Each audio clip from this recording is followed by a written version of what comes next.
What to do, AquaTube? Waterboy Aquascapes here, showing you our very first unboxing video. Alright, well let's get started.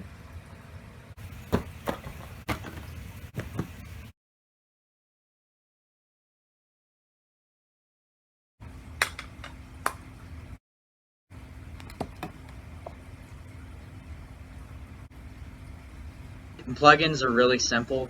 All you got are just a USB port and then your two AUX cables that you can hook in. It comes with one.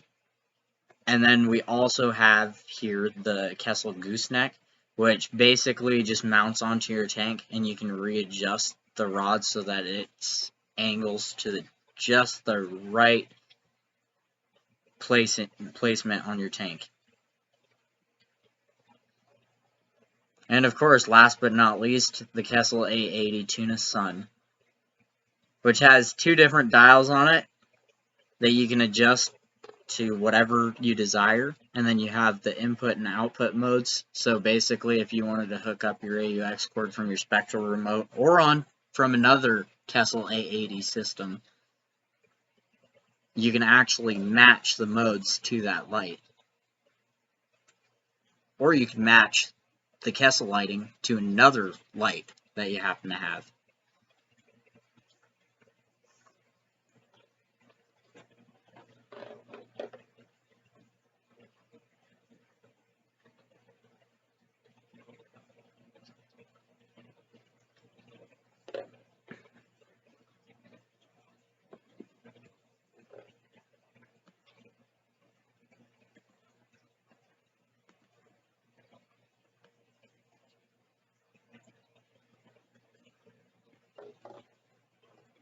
And here we have some missing parts. I'm just kidding. I had yet to decide where I wanted to mount this into my wall. And this is just for the spectral remote, of course.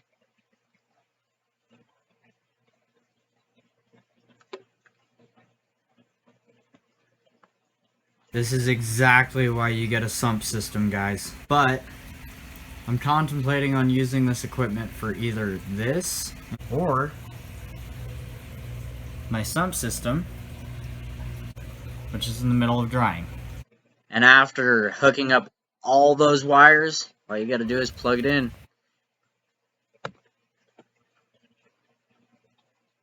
And of course, the layout for the Kessil remote is actually pretty handy, and it's very accessible. So you got your manuals, then you got your program, you got your settings, and then you have your two cable ports, of course. And the nice thing about the remote control is you can actually decide what specific lightings you want on either which one that you plug into it. So it basically just becomes the brain of your operation.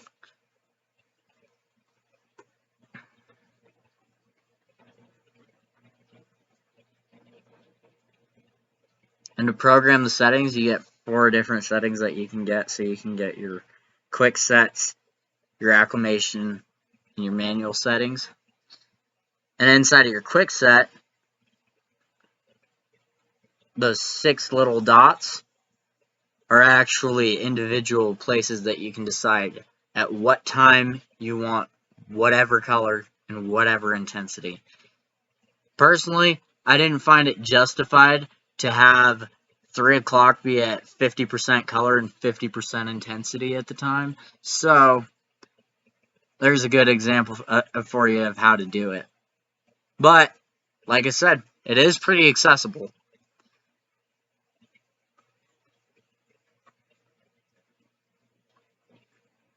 And I had a preset for midnight already. It runs off military time, if you're wondering why it's zeroed out.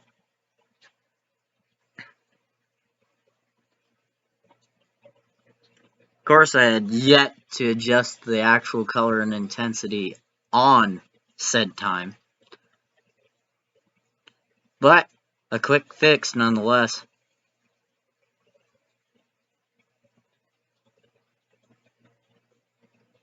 And I'll just leave those guys be.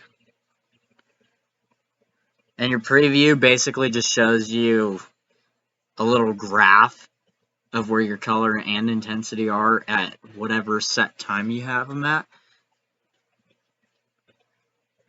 So just an extra little gadget to show off.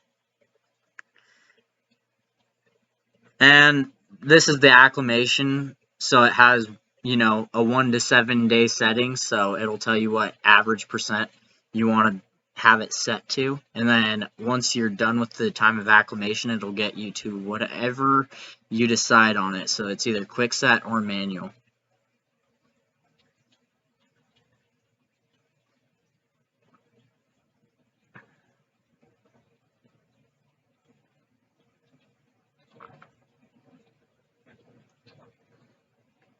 And then where your ports go automatically. And one thing I found that was really cool about this specific remote was that there's in the firmware settings, you can actually update the remote. And the display settings, I didn't really mess with it too much because I wasn't worried about what the actual screen looked like as much as the actual lighting itself. So